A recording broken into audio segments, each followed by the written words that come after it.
Hey guys, welcome back to the AR YouTube channel. और आप में से हजारों लोग मुझसे ये सवाल करते हैं कि पायलट बनने का प्रोसेस आखिर क्या है। क्या एक मिडिल क्लास फैमिली से कोई पायलट बन सकता है या फिर पायलट बनना सिर्फ अमीरों की ही बस की बात है। इन सारे सवालों के जवाब देने के लिए हमारे पास एक काफी experience pilot captain Nitish Arora ji हैं। सो गाइस, बने रहिए मेरे साथ इस वीडियो में, क्योंकि पायलट बनने के ढेर सारे प्रोसेस के बारे में इस वीडियो में हम जानने वाले हैं। और हाँ, सर का चैनल मैं डिस्क्रिप्शन में दे दूंगा, वहां पर आपको ढेर सारे पायलट ट्रेनिंग से रिलेटेड वीडियोस मिल जाएगा। सर, सबसे पहले तो स्वागत है आपका हमारे चैनल पर। नमस्कार Raju ji, thank you so much for inviting me for this video. आपको बहुत बहुत शुक्रिया इस वीडियो के लिए कि आपके व्यूअर्स के लिए जो भी उनके डाउट्स हैं, काफ़ी हद तक, जितने भी हद तक हैं, जो मेरी नॉलेज है उसके हिसाब से मैं क्लियर करने की कोशिश करूँगा। Thank you so much Raju ji for inviting me. Sir, मैंने अक्सर देखा है हर एक पायलट की अपनी एक कहानी होती है, जहां वो काफ़ी स्ट्रगल करते हैं अपने मुकाम को हासिल करने के लिए।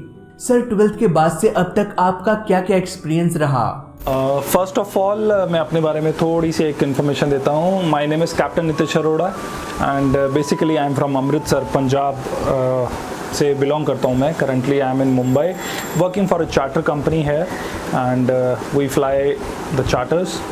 चार्टर एयरक्राफ्ट वो एयरक्राफ्ट होते हैं जो VIPs एंड या मेडिकल एवैक्यूएशंस या जो सेलिब्रिटीज़ को फ्लाई करते हैं हम लोग।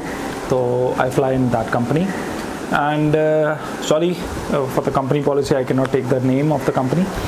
And what else, I teach also, मैं पढ़ाता भी हूँ। जो एस्पायरेंट पायलट्स हैं उनको ट्रेनिंग देता हूँ, प्लस आई काउंसल जिन बच्चों को पायलट बनना है, उनको कुछ इन्फॉर्मेशन चाहिए। एक्चुअल में क्या चीज़ है, इसकी इन्फॉर्मेशन कहीं अवेलेबल नहीं है, प्रॉपर इन्फॉर्मेशन अवेलेबल नहीं है, तो थोड़ा बहुत जो बच्चों को गाइडेंस चाहिए होती है तो कभी कभार वो भी प्रोवाइड करता हूँ।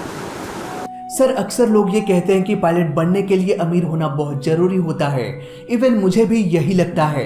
तो मेरा ये सवाल है कि क्या गवर्नमेंट की तरफ से कोई स्कॉलरशिप मिल सकता है, और पायलट बनने के सफर में अमीरी और गरीबी के बारे में आप क्या कहना चाहते हैं? राजू जी, आपने ये सवाल किया है कि क्या पायलट बनने के लिए अमीर होना ज़रूरी है। देखिए, पायलट बनने का एक ये ड्रॉबैक ये है, या कुछ भी इसको आप कोई और नाम भी दे सकते हैं, लेकिन हाँ, पायलट बनने के लिए आपको पैसे बहुत चाहिए।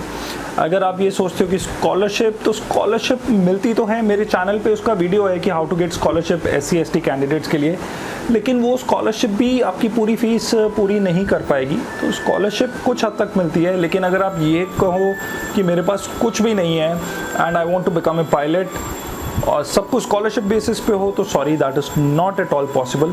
आपको अपनी जेब से कुछ ना कुछ तो लगाना पड़ेगा एंड फील्ड बहुत महंगा है, बहुत खर्चा आता है। लगभग आज की डेट में मैं बात करूं तो लगभग कम से कम 50 से 60 लाख रुपए का खर्चा आता ही आता है पायलट बनने के लिए। सर, 12th के बाद फ्लाइंग स्कूल ज्वाइन करने का क्या क्या प्रोसेस है, और क्या आर्ट्स और कॉमर्स के स्टूडेंट भी पायलट बन सकते हैं या नहीं? जो आपका सवाल है कि कुछ लोग 10th के बाद कॉमर्स या आर्ट्स करते हैं, जी हाँ, वो भी पायलट बन सकते हैं। बस उनको जो बेसिक एलिजिबिलिटी है पायलट बनने के लिए वो 10+2 फिजिक्स एंड मैथमेटिक्स के साथ है, या आपने अगर 10th के बाद डिप्लोमा किया हुआ है तो आप एलिजिबल हो। तो जो कॉमर्स वाले स्टूडेंट्स हैं या आर्ट्स वाले स्टूडेंट हैं, तो वो क्या कर सकते हैं, ओपन स्कूलिंग से या किसी भी और बोर्ड से या NIOS से आप फिज़िक्स और मैथ्स का एग्ज़ाम अलग से दे सकते हैं एंड फिर आप एलिजिबल हो जाएंगे। अगर आपको पूरी एलिजिबिलिटी जाननी है, पायलट कैसे बना जाता है, पूरा प्रोसेस, तो राजू जी उसका लिंक डिस्क्रिप्शन में डाल देंगे। मेरे चैनल पे जाके, कैप्टन नीतीश अरोड़ा के नाम से चैनल है, आप उस चैनल में जाके एविएशन से रिलेटेड, पायलट ट्रेनिंग से रिलेटेड बेसिकली आप सारी इन्फॉर्मेशन गैदर कर सकते हैं उस चैनल से। सर, सपोज मैंने फ्लाइंग स्कूल ज्वाइन कर लिया, अब यहाँ पर मुझे कितने सालों तक स्टडी करना पड़ सकता है, और कौन कौन से लाइसेंस मुझे मिलेगा यहाँ पर? देखिए, आफ्टर 12th जो प्रोसेस है बहुत ही लंबा प्रोसेस है। मैं इस वीडियो में, छोटी सी वीडियो में वो नहीं बोल सकता। 15-20 मिनट का एक वीडियो है मेरे चैनल के ऊपर, तो राजू जी उसका डाल देंगे चैनल का लिंक डिस्क्रिप्शन में, आप उस वीडियो पे जाके पता कर सकते हैं। 10+2 फिजिक्स एंड मैथमेटिक्स रिक्वायरमेंट है, जो आपको अगर आप एलिजिबल हो तो पासिंग मार्क्स चाहिए आपको 10+2 में। 10+2 में पासिंग मार्क्स चाहिए आपको पायलट बनने के लिए। बाकी जो एलिजिबिलिटी रिक्वायरमेंट है, कैसे क्या करना है, पूरा प्रोसेस वो आपको मेरी वीडियो में मिल जाएगा, how to become a pilot वाली में। देखिए, पायलट बनने के लिए कोई टाइम एज सच फिक्स्ड नहीं है कि कितना ईयर लगता है या कितने मंथ्स लगते हैं। तो अप्रॉक्सीमेटली आप अगर आज शुरू कर रहे हैं तो लगभग 1.5 से 2 साल का टाइम तो लगेगा ही लगेगा आपको पायलट बनने में। ज़्यादा भी लग सकता है, स्टूडेंट टू स्टूडेंट डिपेंड करता है, और ये भी डिपेंड करता है कि आप ट्रेनिंग कहाँ से करते हैं। देखिए, अगर आपकी फ्लाइंग ट्रेनिंग डिले हो गई तो ऑब्वियसली वो टाइम बढ़ जाएगा। अगर आप एज ए पायलट जॉब करना चाहते हैं कहीं पे भी, तो आपको कमर्शियल पायलट लाइसेंस लेना पड़ेगा, CPL, जो कि बेसिकली पूरा पायलट ट्रेनिंग में आपकी उसी की ट्रेनिंग चलती है। वैसे तो लाइसेंसेस ऐसे होते हैं, पहले स्टूडेंट पायलट लाइसेंस होता है, just like a roll number जब आप कहीं पे एडमिशन लेते हैं। फिर उसके बाद प्राइवेट पायलट लाइसेंस होता है, जो लोग हॉबी के लिए फ्लाइंग करना चाहते हैं तो वो प्राइवेट पायलट लाइसेंस लेते हैं। एंड फिर उसके बाद कमर्शियल पायलट लाइसेंस होता है। कमर्शियल पायलट लाइसेंस मिलने के बाद भी एक हायर कैटेगरी ऑफ लाइसेंस भी रहता है, which is called ATPL, airline transport pilot licence. वो जब आपकी जॉब लग जाती है और आप सीनियर लेवल पे पहुंच जाते हैं, तभी आपको वो लाइसेंस लेना पड़ता है। सर, CPL यानी कि कमर्शियल पायलट लाइसेंस लेने के बाद मैं कौन कौन से प्लेन्स उड़ा सकता हूँ और कौन कौन सी कंपनी मुझे जॉब देगी, और हाँ, ये सैलरी कितना होगा वो भी बता दीजिए विदाउट टाइप रेटिंग। देखिए, CPL आपके पास आ गया। CPL के बाद जो बेसिक प्लेन आपने उड़ाया है वही प्लेन उड़ा सकते हैं, और अगर आपको कोई और बड़ा एयरक्राफ्ट फ्लाई करना है या बड़ी कंपनी के लिए फ्लाई करना है या जो बिगर एयरक्राफ्ट पे जाना है, तो आपको उस एयरक्राफ्ट की टाइप रेटिंग करनी पड़ेगी।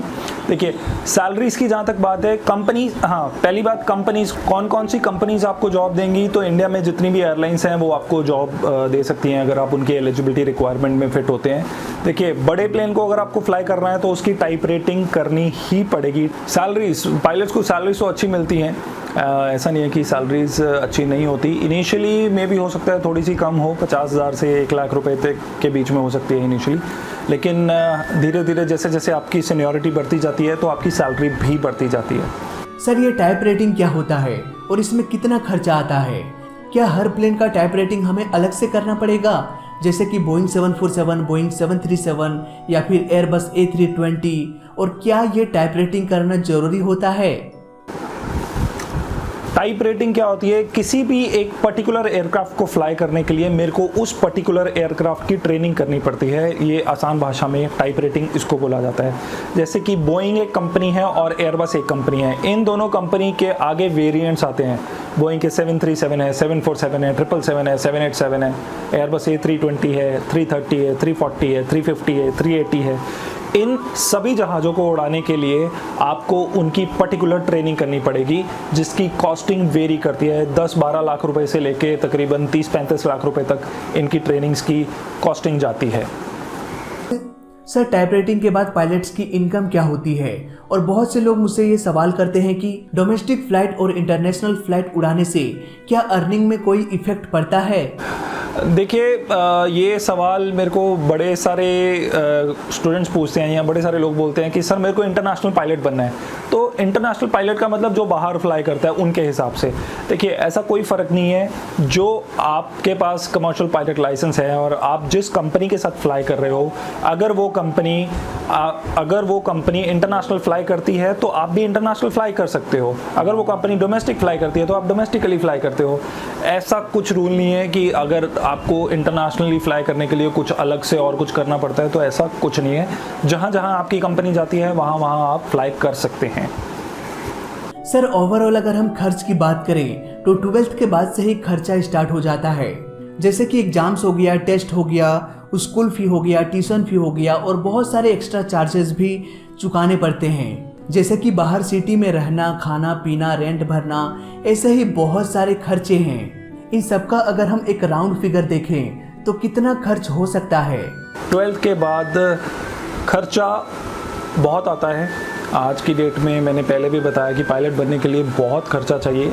छोटे छोटे हिडन चार्जेस बड़े होते हैं। मान लीजिए आप अब्रॉड से ट्रेनिंग करते हो तो अब्रॉड में आना जाना, रहना, खाना पीना, वो सब खर्चा प्लस ट्रेनिंग का खर्चा। फिर जब आप ट्रेनिंग से वापस आएंगे इंडिया, आपको लाइसेंस कन्वर्ट करवाना पड़ेगा। इन सब चीज़ों का खर्चा मिला के लगभग 50-60 लाख रुपए का खर्चा पड़ जाता है आज की डेट में। अगर मैं बात करूँ तो बड़े सारे स्कूल हैं जो बोलेंगे 25-30 लाख रुपए में ट्रेनिंग हो जाती है, लेकिन हिडन चार्जेस बहुत ज़्यादा होते हैं। तो अगर देखिए, अगर आप रेडी नहीं हैं 50 से 60 लाख रुपया खर्च करने के लिए, तो प्लीज़ मैं ये रिक्वेस्ट करूँगा कि आप इस फील्ड को ज्वाइन मत करें, क्योंकि अगर आपका बजट ही नहीं है इतना तो कल को आपको जाके दिक्कत हो सकती है। अगर आप अगर आप एजुकेशन लोन ले रहे हैं और लोन आप अपने खुद के घर पे ले रहे हैं, तो मैं ये ट्रेनिंग करना रिकमेंड नहीं करूँगा, क्योंकि बहुत खर्चा आता है यार। मजाक वाली बात, हर लोगों का अपना कहना है। जॉब्स की अपॉर्चुनिटी की बात करूं तो जॉब्स आने वाले टाइम में होंगी। अभी कोरोना के चक्कर में थोड़ा सा स्लो डाउन हुआ है, बट इवेंचुअली देखिए क्या होगा। एविएशन फील्ड कैसे चलेगा या कैसे चलता है, लोग घूमना शुरू करेंगे तो वो एयर ट्रैवल प्रेफर करेंगे। एयर ट्रैवल में जब आपका ट्रैफिक बढ़ेगा तो ऑब्वियसली कंपनी के पास डिमांड बढ़ेगी। जब डिमांड, कंपनी को पता है कि डिमांड वो करंट फ्लीट से पूरी नहीं कर पा रहे, कंपनी नया फ्लीट ऑर्डर करेगी। नए एयरक्राफ्ट ऑर्डर होंगे तो कंपनी को नए एयरक्राफ्ट को उड़ाने के लिए पायलट्स चाहिए, तो जिसके लिए वैकेंसीज जनरेट होंगी। तो ऐसे ही ये सर्कल है जो चलेगा। बाकी Raju ji, thank you so much for this video and I hope कि आप सबको ये वीडियो पसंद आया होगा। अगर आपके कोई और डाउट्स हैं तो आप नीचे कमेंट सेक्शन में लिख सकते हैं। हम चाहेंगे कि अगर आपको ये वीडियो पसंद आया है तो हम इसका एक और वीडियो बनाना चाहेंगे। जो भी आपके सवाल होंगे हम उनके ऊपर डिस्कशन करना चाहेंगे। बाकी राजू जी is here. Baki, you can follow my channel on YouTube. Link will be given in the description by the name of Captain Nitish Arora. आपको एविएशन से रिलेटेड कुछ भी इंफॉर्मेशन चाहिए हो तो आप मेरे चैनल को सब्सक्राइब कर सकते हैं। बाकी राजू जी की वीडियोस आपको पसंद है ही, जो कि एयर क्रैश इन्वेस्टिगेशंस के ऊपर पड़ती हैं। तो thank you so much Raju ji for giving me this opportunity. See you guys, thank you so much. So guys, I hope आप लोगों को आइडिया आ गया होगा कि पायलट कैसे बना जाए। और thank you so much sir कि आपने समय निकाला हमारे चैनल में आने के लिए, हमारे सब्सक्राइबर से बातें करने के लिए। सो गाइस, इस वीडियो में अभी तक के लिए बस इतना ही। वीडियो अच्छा लगा तो लाइक कर देना, बुरा लगा तो डिसलाइक कर देना, और दोनों ही केस में इस चैनल को सब्सक्राइब कर देना, क्योंकि इस चैनल में सीखने के लिए बहुत कुछ है। तो मैं मिलता हूँ आपसे अगली वीडियो में, तब तक के लिए देखते रहिए और सीखते रहिए। जय हिंद, वंदे मातरम।